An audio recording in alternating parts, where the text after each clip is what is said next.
I mean, there is a robot language in the movie. So if you care to decode it, you might find out some stuff. Welcome to Watch Mojo, and today we're counting down our picks for the top 10 things you may have missed in The Mitchells vs. the Machines. Would you like a soda? Just kidding. Get your cupcake, March. Get your cupcake. What is this?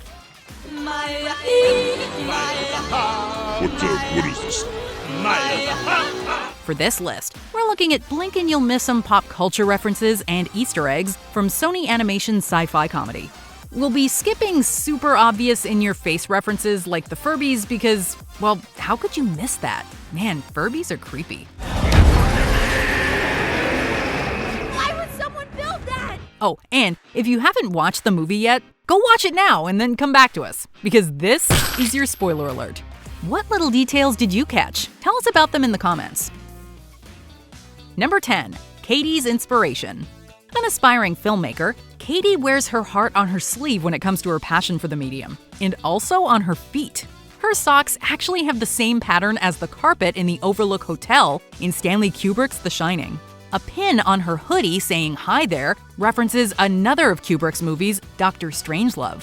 Then there's her backpack, which has a pin reading Lawn Wranglers, an allusion to Wes Anderson's 1996 crime comedy Bottle Rocket. The movie posters in her room include relatively obscure genre movies like Creature with the Atom Brain and Isle of the Snake People, further demonstrating her love for film. I've always felt a little different than everyone else. As for all of Katie's own homemade movie spoofs, don't worry, we're gonna get to them. Number 9. Nyan Cat. The Mitchells vs. the Machines is steeped in online culture. The animation makes liberal use of filter-like effects and pokes fun at them a little bit too. Enhance. Oh boy. Linda's earrings are basically heart emojis or like buttons. There are explicit mentions of viral videos like Numa Numa. What is this? And references to more obscure ones like Yelling Monkey. There's also a nod to Nyan Cat that's a little bit more subtle. When Katie plays her family the video she made about getting into college, it features the music from the YouTube video turned meme Nyan Cat.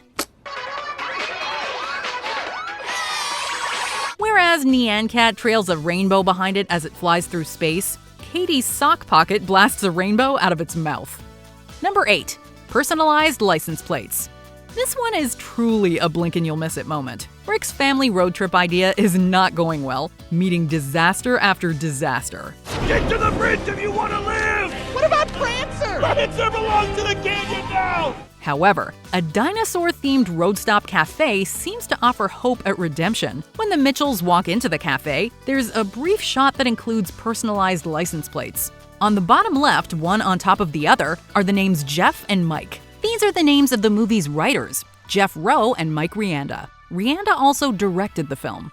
As for the other names, these may refer to animators and storyboard artists, but it's tough to say for sure. For example, the Lasker plate that Rick touches could refer to Michael Lasker, the movie's visual effects supervisor.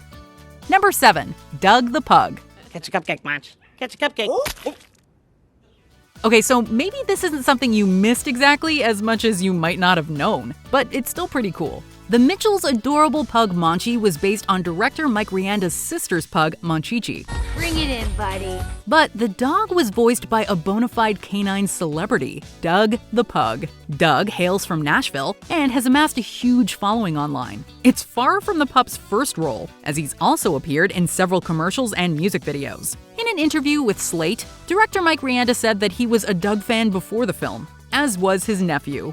He added, quote, "I got to meet Doug the Pug, and he snorted into a microphone for 45 minutes, and we used a best of reel." Monchi, catch! Oh. Number 6. Soda Attack. As Katie points out, the Mitchells' standoff in the mall against hordes of foes is very Dawn of the Dead. Oh my gosh, this is like Dawn of the Dead. But it's also reminiscent of Stephen King's 1986 comedy horror Maximum Overdrive. Based on King's own short story Trucks, Maximum Overdrive sees once inanimate objects like knives, lawnmowers, and vehicles spring to life and turn on humans. In The Mitchells vs. the Machines, every electrical appliance with a PAL chip comes to life, including toasters, washing machines, and vending machines. Would you like a soda? Just kidding. The moment the vending machines fire soda cans feels like a nod to a similar scene in Maximum Overdrive, although that soda attack was fatal.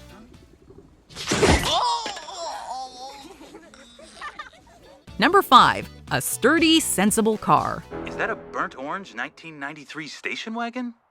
Or is it? Throughout The Mitchells vs. the Machines, the filmmakers did an incredible job filling the background with details that tell us more about the characters. Nowhere is this more apparent than in the Mitchells' family car. Reflecting Rick's grounded, salt-of-the-earth personality, the make of the car is sturdy, and the model is sensible. It's thanks to this sturdy, sensible vehicle that the family is able to navigate a changing world of omnipresent, out-of-control tech.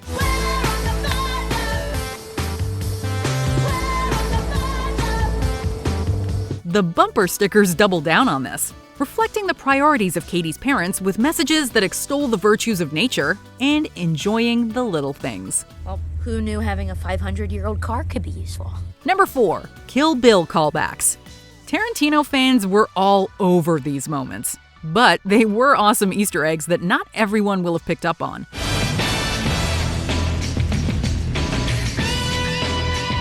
When Katie fulfills her dream of looking cool while walking away from an explosion, the family's slow-motion walk is accompanied by the track Battle Without Honor or Humanity, which was featured in Quentin Tarantino's Kill Bill Volume 1. Later on, as Pal's Terminator/HAL 9000 models drag Linda back to her cell, her maternal instincts push her into beast mode, to the tune of Kill Bill's Ironside. She seems agitated.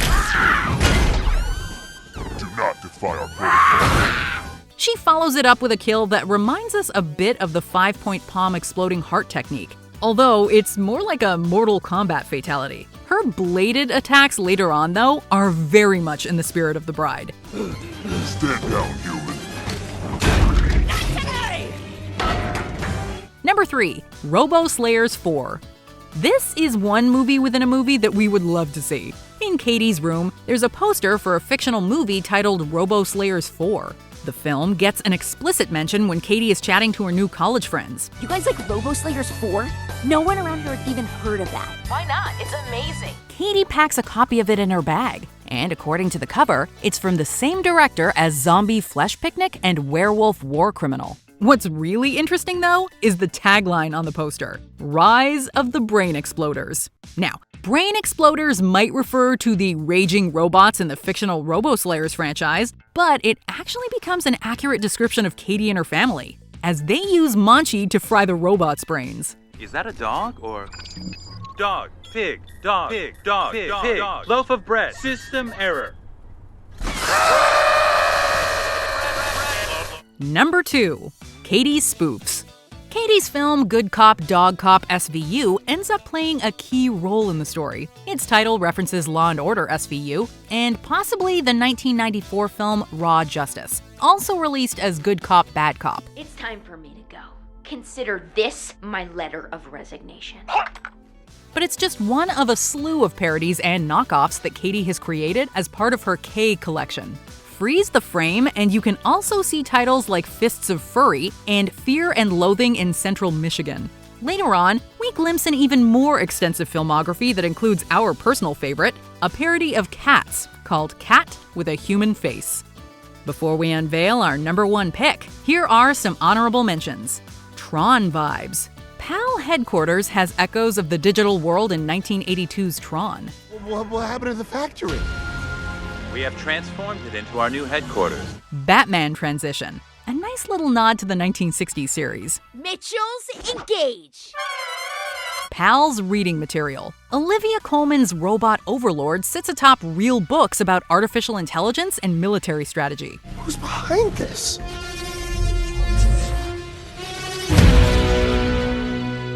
It's your old friend. Familiar faces.